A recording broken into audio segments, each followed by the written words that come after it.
gira turebe hinduke ture ai Hayemi. oromu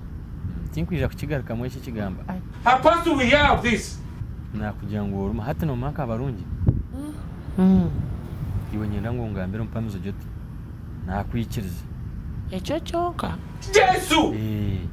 none cyo kikwenda anso je then tuzo mu rukundo nkugambire byoko Jesus is Lord.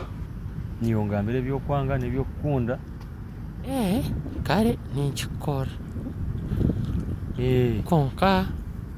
tukisote nje tukorera avu yojo rebe cyo kuona ko kwakuriye ku rugaro banywano banje bona tinkubaragaho ekyo ekyo kitandikira ryari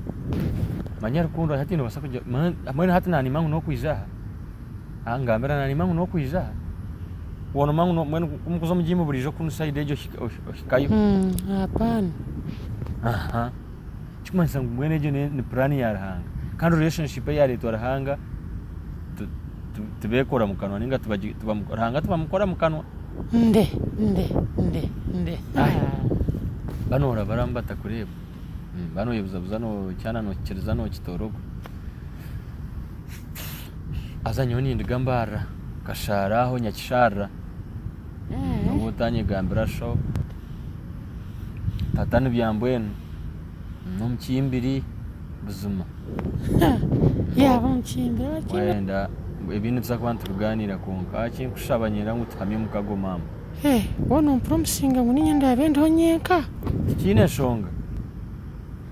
kale kore ndeni nkwane simu yanje yona no chebera no manguti no muntu nyine ngo yesu mogereke no mutuma yoti nyine mtume ebiri nanaja unayangogu na murgaho nazaryo birni ban nyine shonga tinkuza kuza kana kuzereraho kana kazerero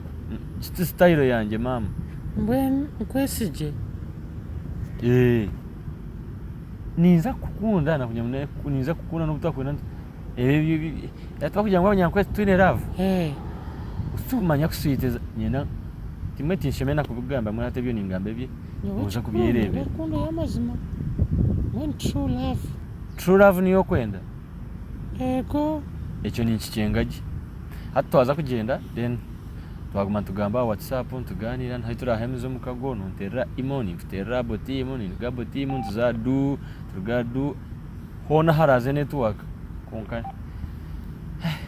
nikiguma kire kininza kurota guzubwa Jesus is Lord. nde